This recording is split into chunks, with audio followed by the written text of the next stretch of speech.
Hi, good day to all our friends and supporters who are watching. Um, I'm Meir Weinstein with Israel Now, and I'm joined with Jonathan Pollard, who's a modern day Jewish hero. We're going to be discussing the war in Iran, against Iran, how it's progressing from a pro Israel perspective, what should be done. Let me just make sure that all the connections are going on right now. So hang on one moment.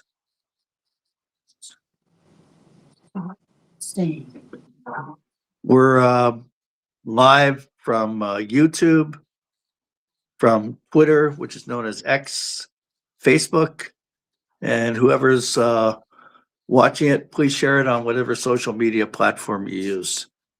Jonathan, first off, how are you? I'm well, thank you. We're just living through, a series of air alerts, rocket alerts. So it's a little rough to think quietly, but we're fine. We're good. We're all right. When I was speaking to you a little earlier, I heard some sirens going off. Can you Yeah. describe to the people who are watching, how is it with that? What do you walk us through it? Well, I'm very angry, as are many other people. They keep trying to placate us. The government keeps trying to placate us by saying we're a resilient people.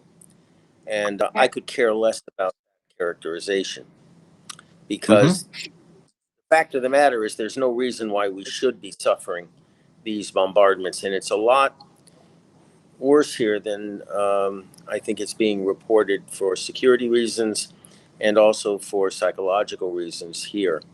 But everybody here knows what's going on. I'll put it that way.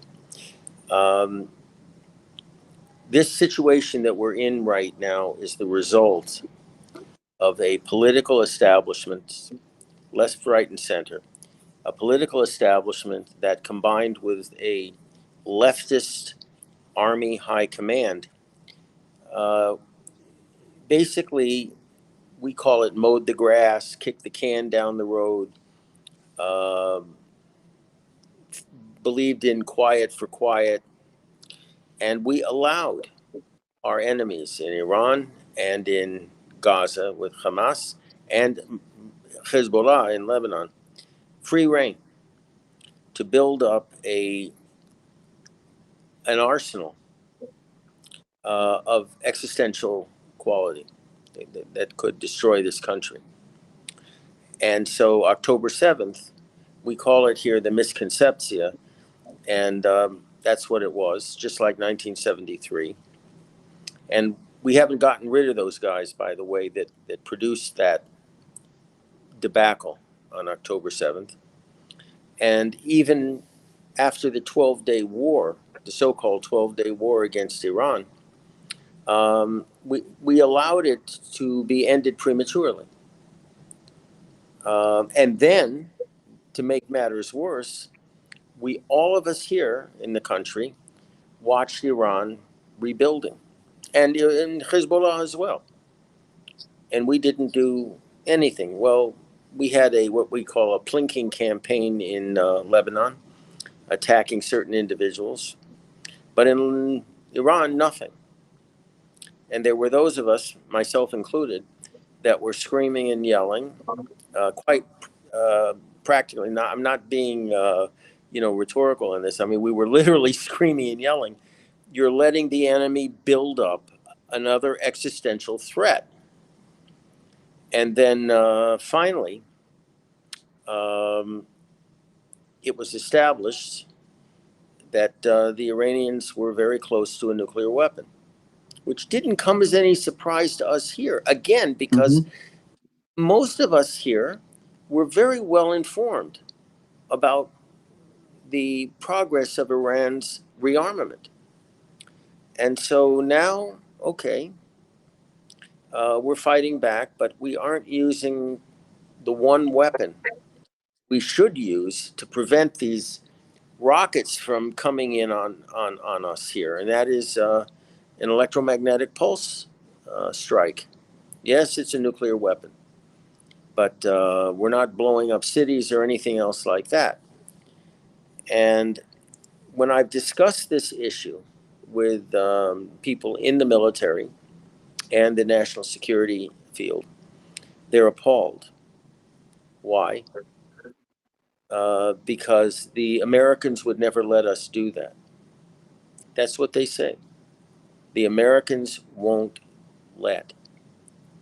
So I tell people, I guess we really weren't independent in 1948.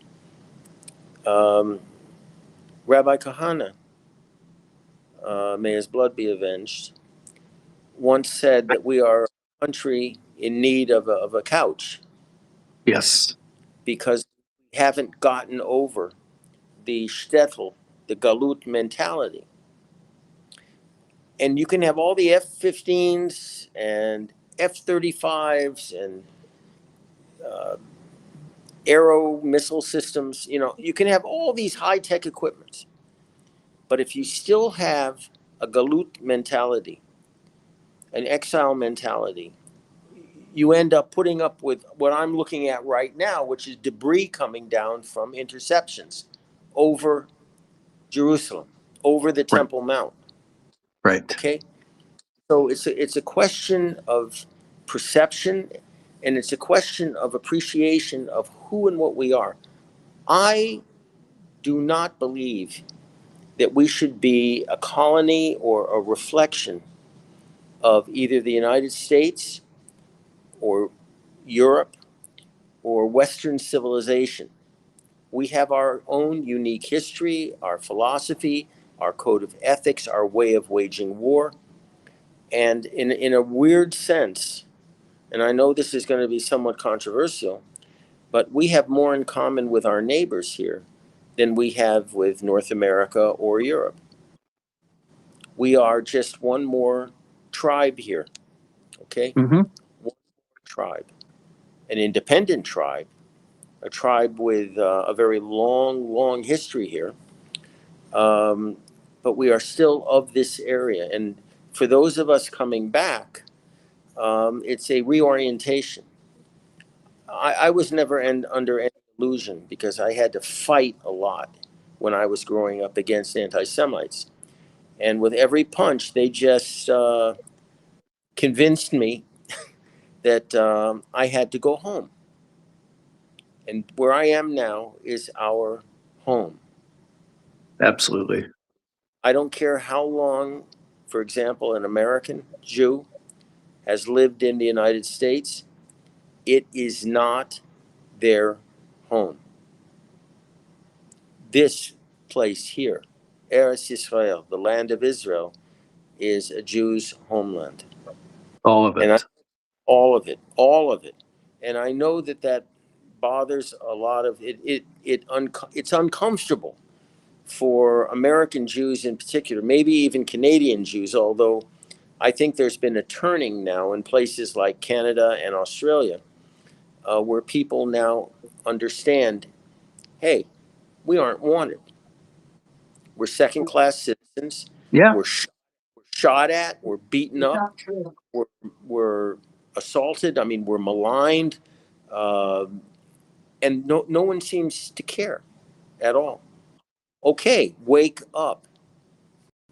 They don't want you there.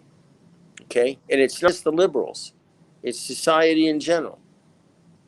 One is too many. You remember that statement from the Second Sure. World War. Sure. Okay, well, it's the same thing now, except we're not talking about refugees. We're talking about Canadian Jews, for example, or American Jews that may have patriotically served their country. The families have lived for generations in Canada or the United States, and you suddenly woke up and you're not wanted.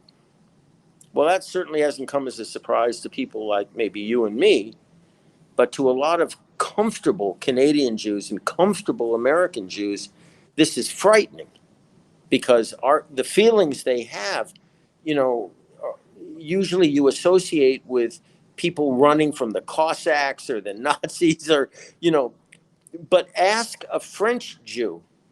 I'm heavily involved, by the way, with the French Aliya here. You ask a French Jew when they come here, was it hard for you to leave France? And they look at you like you're crazy. Okay? Because their reality in France, and I experienced it right before October 7th, was Right. um, it was frightening. I was in Nice and Marseille and Lyon and Aix-en-Provence and Paris, and Marseille was like Beirut.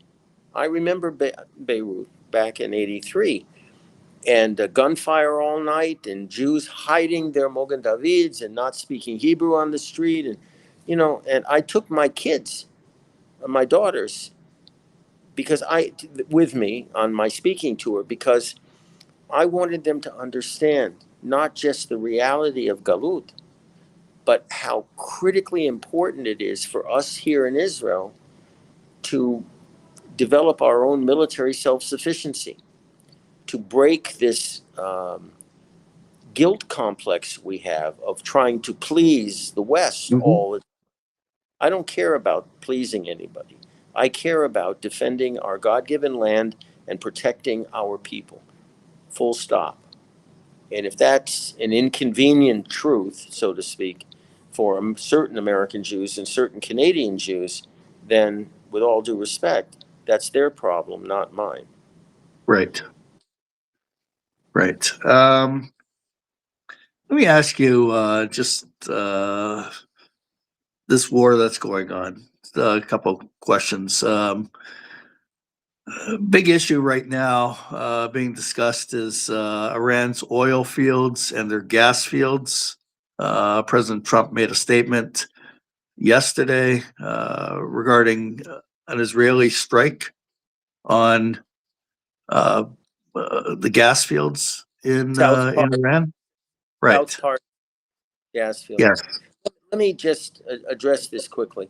Some people feel that the American administration has blundered into this situation, and that's wrong.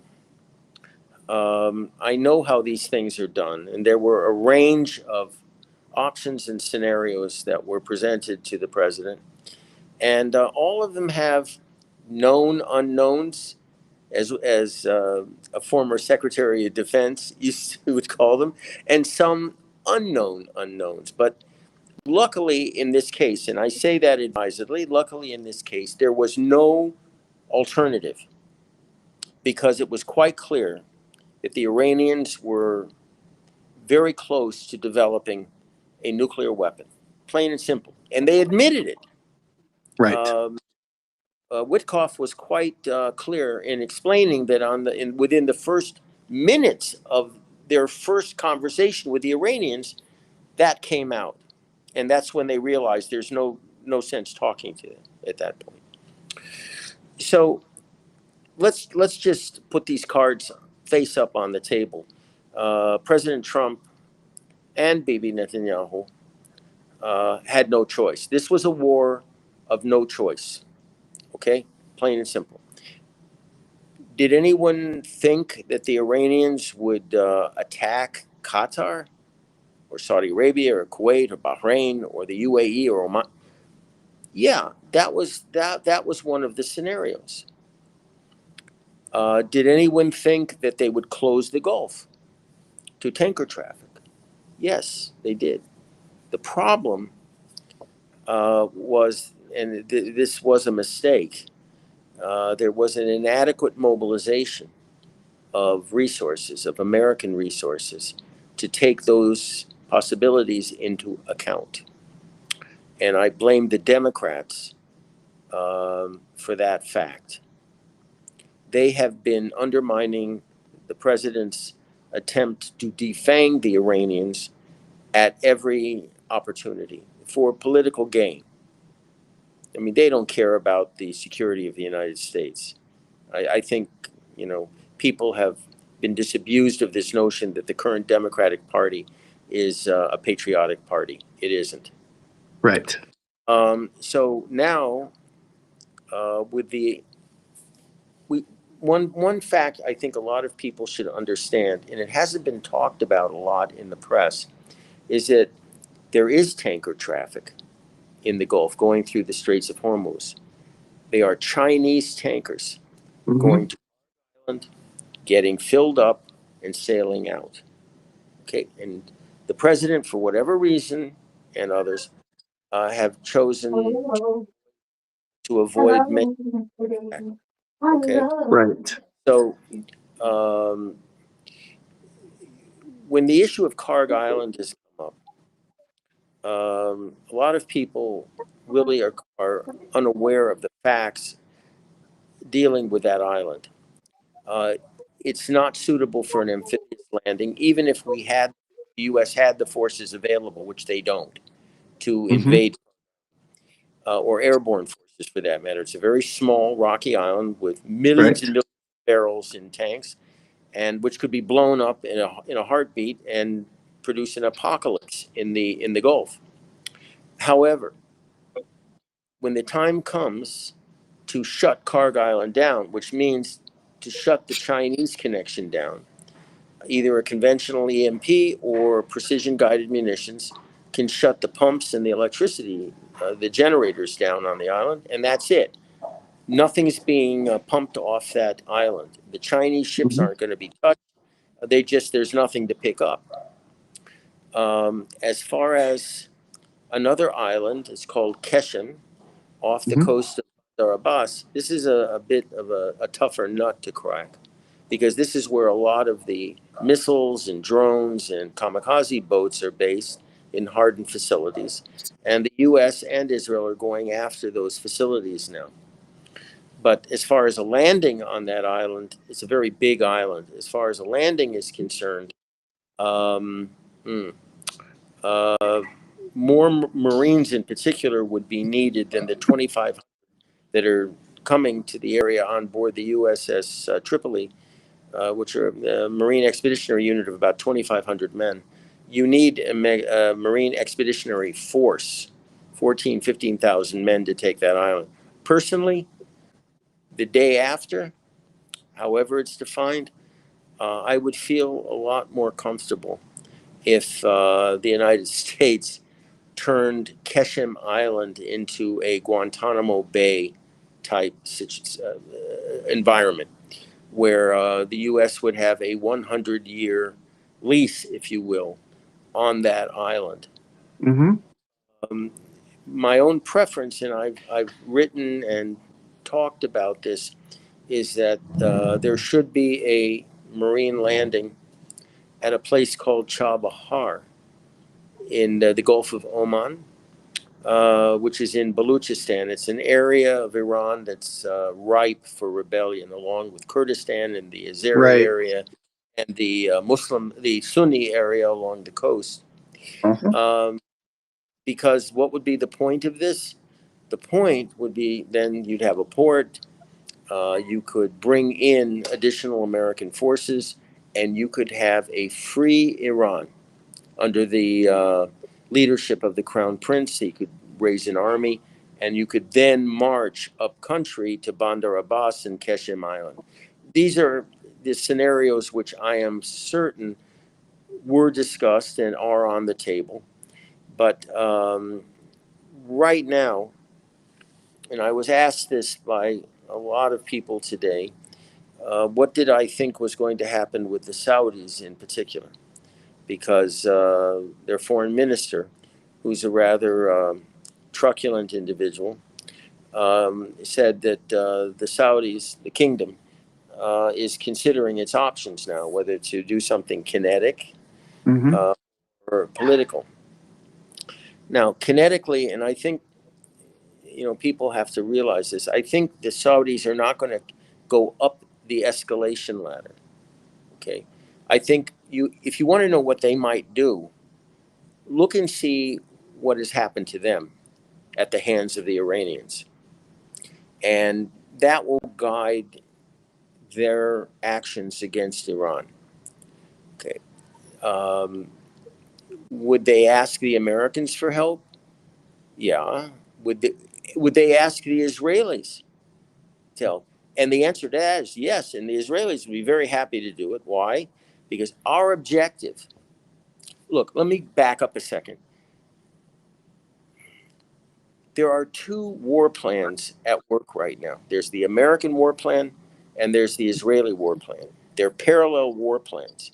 Occasionally they intersect. Like Mm-hmm. a couple days ago when we hit this, the Israelis hit the South Pars gas field. Okay? The Americans knew about it. The Israelis, Bibi isn't going to do anything that isn't signed off by the Americans. But we were a cat's paw. It was convenient to use us. So President Trump could unconvincingly say, I didn't know anything about this. Right. Okay. Right. Yeah. Okay. The president wants a situation that's defined primarily by access to cheap oil. So that means not too much damage to the oil and gas infrastructure throughout the region, including the Iranian ones, because he wants that available to hopefully a more moderate successor government in Tehran, although that ain't going to happen. Okay, so we, on the other hand, here are a little bit more jaundiced in terms of what our expectations are. Personally, I don't believe there will be a new moderate government, because as long as the Revolutionary Guard and the Basij have access to Kalashnikovs, Right. there will not be an uprising. There just won't. Okay, so what that means is, what is our objective? Our objective is to make sure that when the guns fall silent, however that's defined, there is no longer an Iranian oil and gas industry. Because if there is, they have the resources, the financial resources to rebuild and threaten us once again. So Right. we can be used then to go after places like Karg Island or South Pars or anywhere else by the Americans. And they have plausible well, it's implausible deniability, but it's what's the name of the game right now.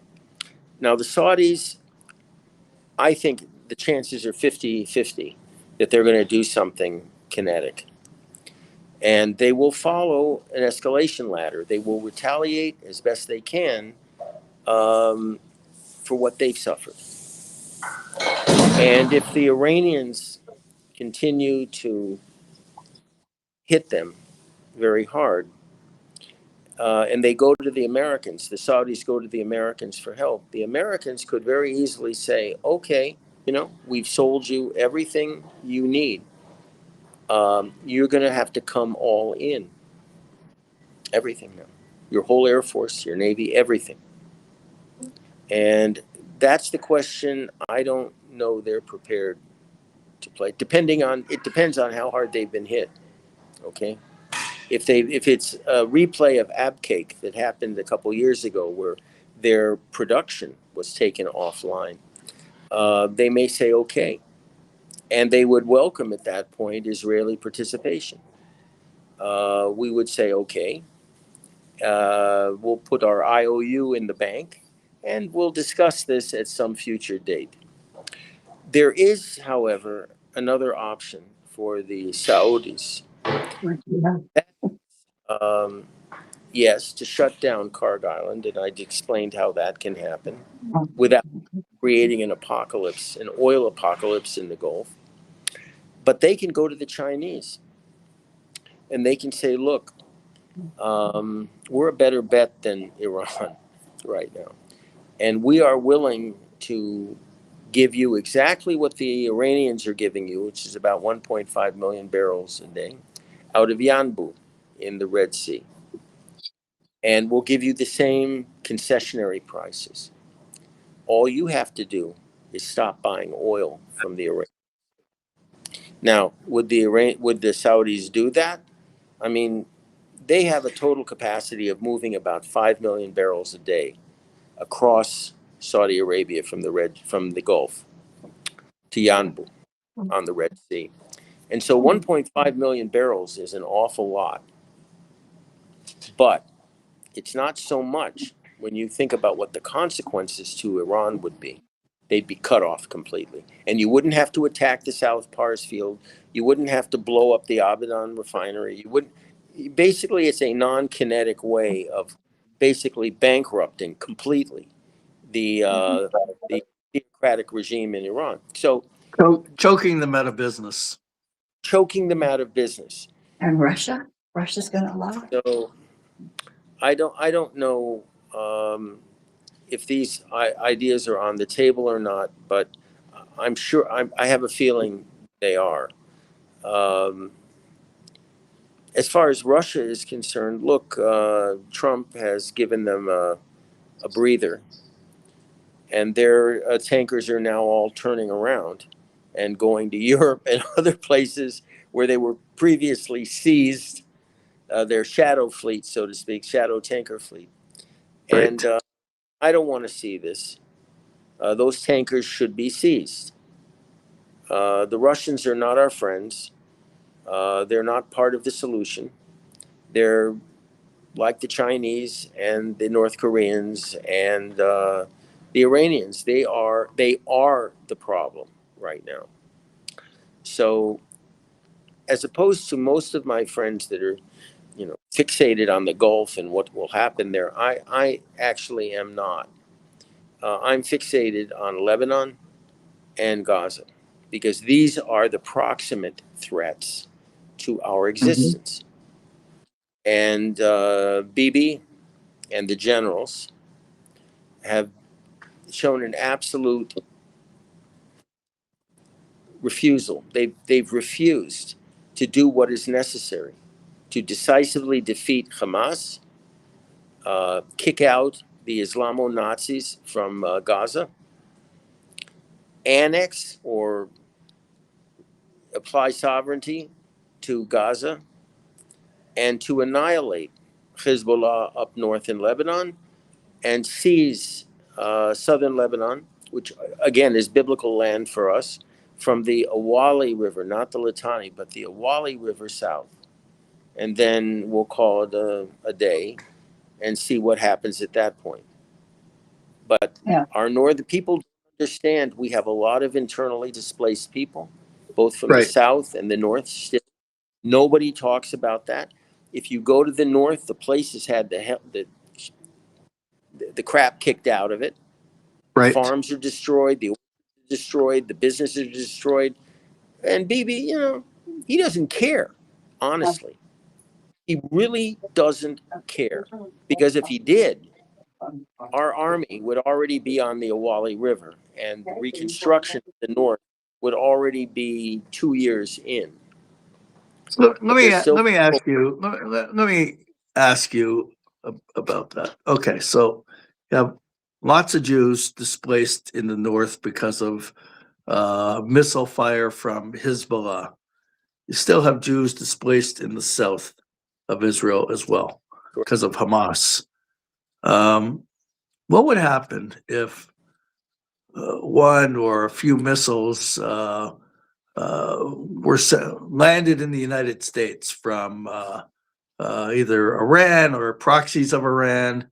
What would the response be from? Yeah, what would be the response? I mean, the double standards are glaring. You can play this out.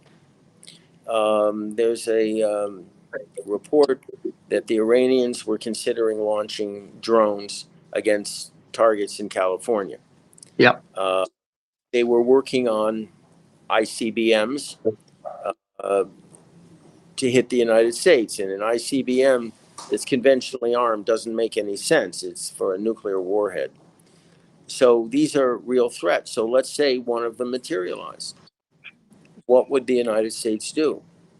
Well, I used to say, my father's generation knew what to do after Pearl Harbor. Okay. My generation did not after 9/11. Because the war in Afghanistan never should have been fought. It should have been over within 10 minutes. I think you understand what I'm saying. Sure, yeah. I'm not into nation building.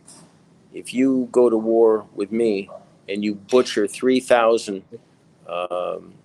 innocent civilians, you've just signed your own death warrant. Okay. Like Pearl Harbor. Like There was a message like there, and yeah, like Pearl Harbor. Now, the Democrats would immediately say, what has the U.S. done to provoke this? How can we atone for this? right. How can we send a peace mission to Tehran, for example, to talk about their justifiable complaints about the United States? The Republicans, on the other hand, the woke right, the Tucker Carlsons, the Candace Owens, the Nick Fuentes, Mm. people like that, Tulsi Gabbard, people like that, would Nick say, Fuentes, the other day, he made a statement. He made a statement. He said Trump should be impeached. We should bring in the Democrats, and we should reach out to Iran and say, no problem, build nuclear bombs. yeah, well, We'll make a deal with you. yeah, this is a guy that praised Adolf Hitler. Okay, let's full stop. Yeah, yeah, He and Tucker Carlson and Candace Owens, first of all, are somewhere on the spectrum. Okay, so let's establish that fact. There is a theory called the horseshoe theory, where the extreme left and the extreme right eventually meet somewhere, for sure. somewhere in Auschwitz. That's where they meet. And It's like the Communist Party in Germany prior to the Holocaust. There were accusations you're run by the Jews and blah blah, and they came out and they said, "How dare you say that? We're not run by the Jews. Pretty much, we hate the Jews just like you." You know, correct, because the communists. what they said was the Jews are capitalists. Okay, The Jews are exploiters of the working class. yeah, So most of them were Jews. I mean, we have to admit that. I mean, Rosa Luxemburg. I mean, Karl Radek. You know, people like that. They were born Jews. Okay, I don't like to spread that around, but you know, they were born Jews. Karl Marx. I mean, all of these guys. yeah, So right now, I think we're seeing what could happen if the United States had been attacked. Why? Because the intelligence is unambiguous. The Iranians themselves told the United States representatives, diplomatic representatives, in very clear terms, we are coming for you. We are just a few weeks away of building a bomb, and we have a delivery system that we are building to hit the United States. They were very clear about this, and from my perspective, when somebody says they're coming to kill you, believe them. yeah, Believe it's, even if you consider it aspirational and not operational. If that's what they're aspiring to, if that's what they're planning on doing, then take care of the problem now. We know from Talmud Bavli, when we're taught, you know, if somebody is going to kill you, rise up early and get rid of them first. right. You know, I don't believe in letting, and that's the problem with our country here, with Israel. We allow problems to fester because the inadequacy of both our political system and our military system that are run basically by leftists. Right. People don't understand this, but Bibi Netanyahu is not a Jewish nationalist. He is not. And I've told this to his face, that he, like his father, Ben Sion, is an atheist. And he looked at me, he didn't argue with me, and I said, I never trust anybody who doesn't have Yirat Shamayim, which is fear of God. Right, right. That's why I will not run with you on the Likud ticket. Okay? So, excuse me, I had to just plug something in here to make sure that if we have another rocket alert, I'll be able to keep talking to you. So it's an old argument. You know, what would happen if the United States, I have problems with pronouns, so you'll have to excuse me. If the United States got hit for, the same equivalent across the Canadian border, the Mexican border, or whatever, and I just laid out the fact that the political divisions in the United States now are so extreme. Um, I want my fellow Jews in the United States to understand something. No one thought that the Democratic Party of Lyndon Johnson or even Bill Clinton Yeah. would turn into this abomination that it is now. It's an anti-Semitic party. Oh, yes. Well, the same process is happening with the Republican Party right now, with what's called the woke right. And believe me, within a couple of years, we won't be able to tell the difference between the Democrats or the Republicans when it comes to Jews and Israel. So, my word to my fellow co-religionists in the United States: come home now. Absolutely. Before you'll be lucky to come home with just the shirt on your back. I lost almost my entire German family, who were very well off, because they waited too long. Okay, they waited because how could this clown called Hitler be allowed to continue by the good Germans, the cultured Germans, the intelligent Germans? Yeah. Well, it's the same thing. I want people to think about Tucker Carlson or Nick Fuentes as the president of the United States. Let me add something to that. Now, Tucker Carlson has, I think, over 17 million followers on Twitter. Yeah. Well, this is Tucker Carlson with Nick Fuentes as the vice president. Yeah. Okay, and people, look at me and they say, "Are you crazy? How could this be?" And my answer to them is, "Are you crazy and doubting the possibility?" I'm not saying the probability, the possibility of this happening. Mm-hmm. Get somewhere before it's too late. People want to fight for, their right to be proud American Jews or proud Canadian Jews. It's over. Right. Every exile ended just like this. Every one of them. So I think right now what I'm concentrating on and my friends are concentrating on is, of course, Aliya, and changing the nature of the political and military establishments here in Israel, because we have to have a self-sufficient, safe, and aggressively Jewish country for the Olim to come home to. How does it look in terms of becoming more self-sufficient? We can make anything we want here. Okay. When I give speeches about the notion of self-sufficiency, and people think they're going to give me a gotcha question about an F-35. How can we make a stealth fighter? Well, I explain how we can do that. It's not just the technology, but it's the way in which technology is used that will allow us to become independent. There are countries like India who want to work with us. They can be very good allies. And we are looking at them now for production purposes. Well, I'm interested in production here as well. We need an industrial policy. Okay? We don't have one here. Here, economically speaking, the elites think only in terms of high tech. Yeah, okay.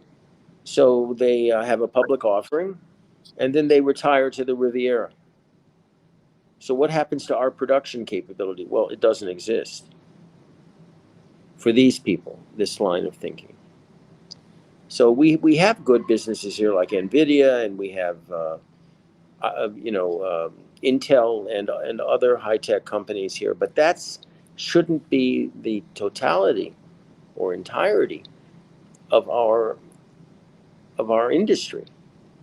We need a lot of blue collar, what I call royal blue collar workers. When I tried to start an electric vehicle company here, I was stopped by the bureaucracy that told me I couldn't market this car unless I had a deal with one of the 5 families that have a monopoly on the automotive industry in Israel. I said, why do I need them? I can develop my own distribution network. No. When you come and tell us which one of the 5 families is going to market your cars, we'll authorize your construction of an electric vehicle. It's I do business. I'm a businessman here, and it's very, very difficult because we're still living under the weight of British colonial thinking, bureaucratic thinking, and socialist thinking, and it expresses itself in the educational system here, which is, in a word, horrific. Most of my friends who are thinking of making Aliya tell me from the United States, they're not worried about parnasada, how to make a living or where to live or anything. They're worried about inflicting a bankrupt, authoritarian educational system, a tribalized educational system on their children. And that's why a lot of the French olim that are coming are starting their own schools, because they know how bad the Ministry of Education here. I would probably fire everybody in that ministry and restaff it with professionals. And I wouldn't have a tribalized educational system here. One educational system, one for everybody. And if the Haredim don't like this, well, go back to Williamsburg or Crown Heights. I'm sorry. Yeah. And as far as the leftists are concerned, oh, you don't want to learn Tanakh, you don't want to learn our religious practices, you don't want to learn about normative Judaism. Well, then go to Miami or New York. Same thing. The problem with this country is that we've been fractured into so many different little tribes so that the powers that be, the deep state, if you will, can control us, that we've forgotten who we are.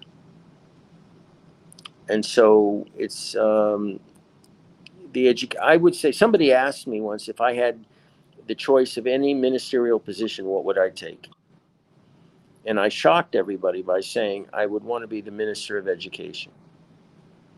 I married a beautiful woman who has 6 daughters, Israeli, and 1 son.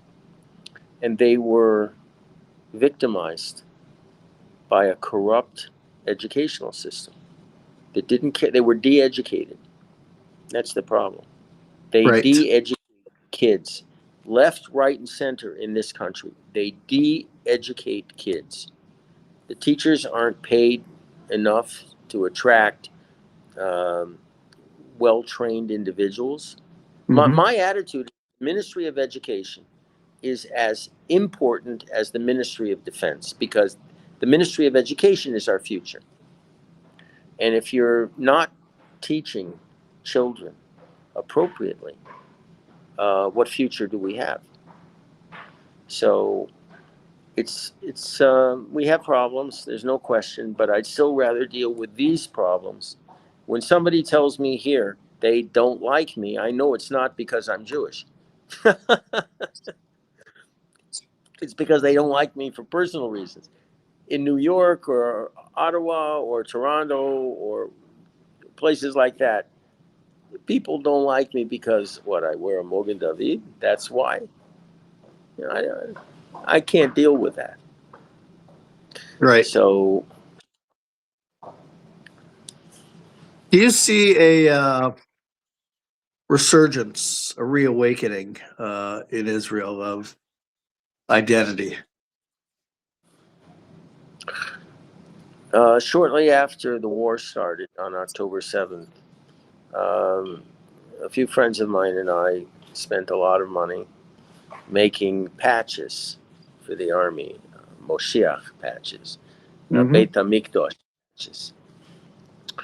And we made a point of not providing them to religious soldiers because they didn't need them.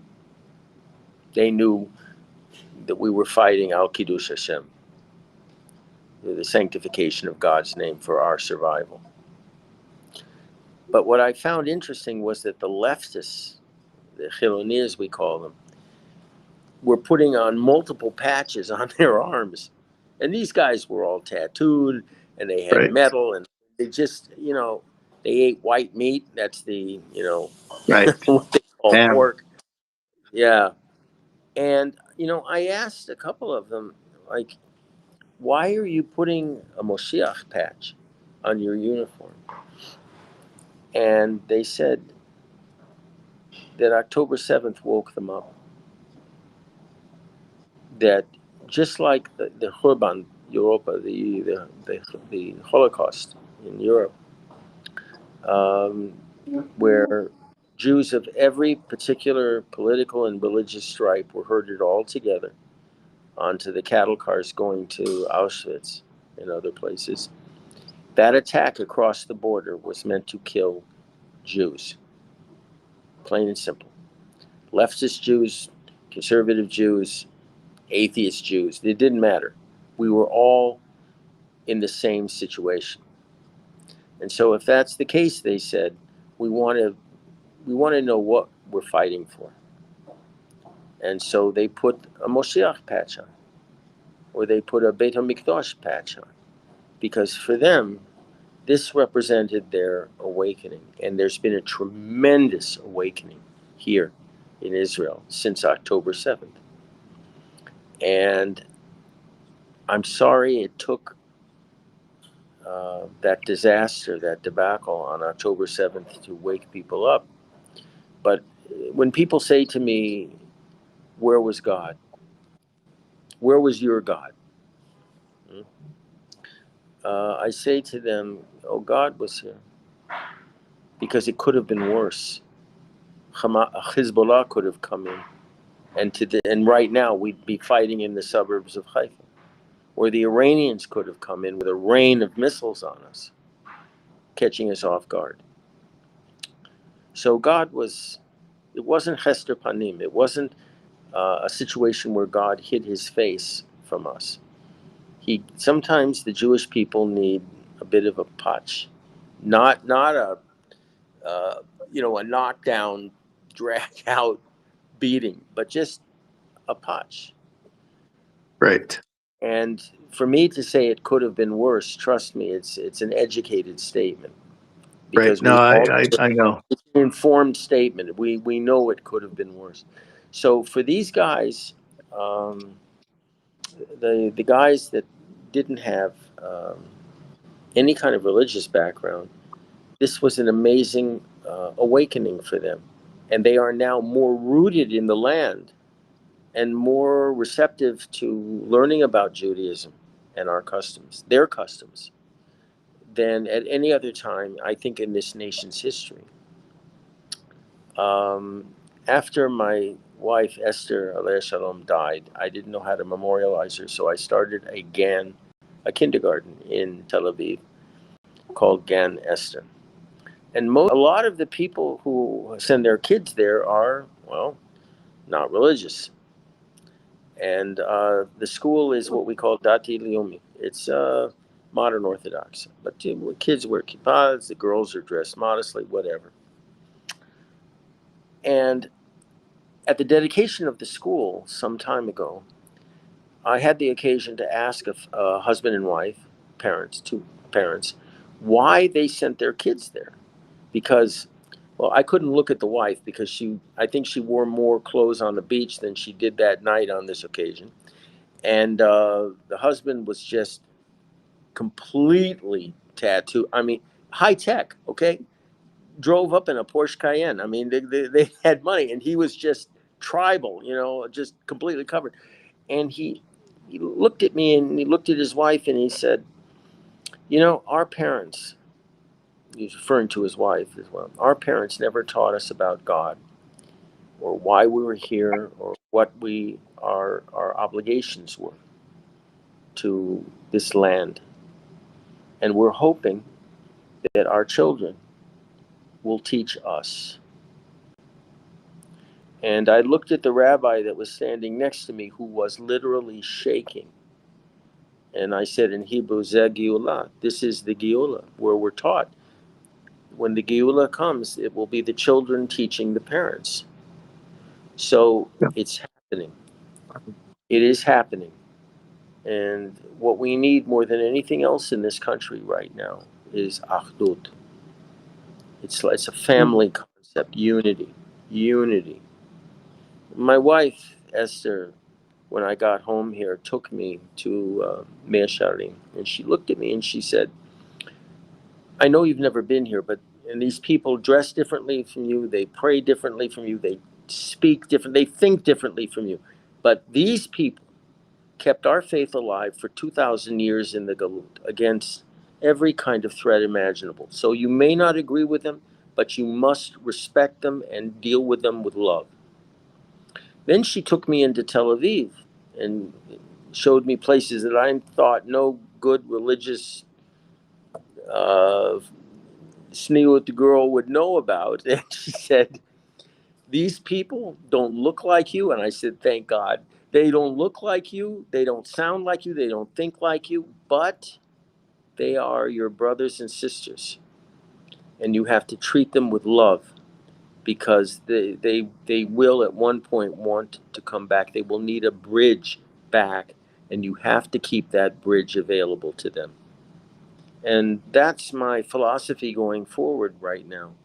Um, I was at a university here giving a speech, and there wasn't, I mean, it was a hostile crowd, I'll put it that way. Right. And at the end, one of the guys with an extremist leftist organizational patch on his lapel said to me, nobody in this room is wearing a kippah. The girls here are dressed completely, by your standards, immodestly. And you accept us? You consider us your brothers and brother and sisters here? And I said, yeah. I said, how many of you have been in the army or have done Shirat Leumi, national service? And everybody put their hands up. I said, that's all I care about. Whether you're willing to fight for this country in some way. That's all. That's all I care about. We can Right. talk politics, we can talk religion, we can talk economics. There are lots of things we all can differ on. But the one thing that we have to share in common is our dedication to defending this land against our enemies. And so he didn't know what to say. So what did I do? I just walked down and I embraced him. And I just whispered in his ear, be nice. There are a lot of people taking pictures of us right now. So there's a lot of screaming and yelling in this country. Wow. It's unbelievable. People just don't listen. It's just part of the culture here. But I'm North Right. American, you know. Well, I grew up in Texas, but I'm still North American. So I try to be polite. And they consider that a form of weakness. So, okay, if that's the worst thing that I suffer from, okay, fine. But I'm not a friar. Okay, that's the one. I'm not a friar, and that's the worst insult that you can level at an Israeli. You can call an Israeli a traitor. You can call them a ganef or a rodef. You can call them anything you want, but you don't call an Israeli a friar. You don't say that. So I'm trying very hard not to fall into that category right now. Right. But it's Right. difficult when you have 6 daughters and a son that have all been born here, and they're pretty tough. The girls especially are scary. I'll put it that way. I've been in some very scary situations in my life. I mean, very dangerous situations. But I've never been more dangerous. I mean, I've never felt more endangered by having a 13-year-old daughter come up to me and just look at me. And I don't know what's going to happen at that point. I just take my wallet out and put it on the table and just say, take what you want, leave me alone. Yeah. It's amazing. Okay, so we're running down to the end. We'll do it again many times, but let's just say, like a recap. The war is going on. Jews are glued to their computers to find out what's the latest, what's going on, how are we going to make it through this? Will we make it through this? And you have others. Mark Regev yesterday. I saw him on a podcast. Super optimistic about everything, and even the worst scenario of Iran after this war is even better for Israel than before, because it will be a defanged Iran and not the same ability to fund and arm their proxies and all that. So walk us through it. How do you see it? How are we coming out of this? I think Iran will be taken care of. Because if worse comes to worse, and the only thing we do is knock out their oil and gas industries completely, flatten it, which is a possibility, we're not going to be experiencing an existential threat anytime soon. What I'm looking at in particular is Lebanon and Gaza. Because unless and until we declare sovereignty in Gaza, we annihilate Hamas and Hezbollah and move our border north to the Awali River, and we declare sovereignty in Yehuda and Shomron. And this may be controversial. It was controversial before October 7th. It is not controversial now in Israel. Basically promote the transfer, voluntary or otherwise, of the resident Arabs. I won't call them Palestinians because Palestinians don't exist. There's no such thing as a Palestinian.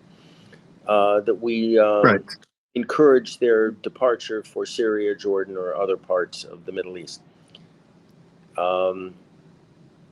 That's possible. It is possible with a new government. And I think that this next election that we're going to have is going to determine more than what's going on right now in the Gulf. This next election will determine the nature of our situation going forward. So we just have to pray that people think before they cast their ballots here in this country. But when I look at the makeup of who is running in the election, I study the polls a lot, and how would we get there with what you said, with the composition of who is running, what parties are running, prediction of polls? I think that should be the subject for our next podcast. Okay. That is a very interesting. No. That is a very interesting question, and I've put a lot of time and effort into thinking about it, and deciding not to run for the reasons that I think are very troubling as far as the nature of our political system here. So I get that, but and it's ultimately your decision. But I would say, if you were part of the Otzma Yehudit party, it would be such a plus. I have no look. It would be an honor for me to run with my friend, Itamar Ben-Gvir. He is a dear friend of mine. But right now, I have family obligations. I have 4 businesses that I'm running. And my wife, as I think I told you before, asked me a very cogent question. She said, "You do more for Israel with your businesses or being a finger in the Knesset?" Well, my father, who was a a lot smarter than I'll ever be, was deeply involved in Texas Democratic politics. And when I was a little boy, I remember what he told me. He said, "Son, it's better to own a politician than it is to be one." It was a True. very cynical attitude that he had, but unfortunately, especially in this country, it's accurate. But we Right. can discuss this the next time. I look forward to Yes. Jonathan, thank you very much. We'll have you on again, and pleasure. we're living in, are these historical days, biblical days? How do you phrase it? Biblical, Yes. biblical, biblical. May God bless Israel and the IDF. Thank you, Jonathan. Stay Amen. safe. Be well. Thank you very much. My pleasure.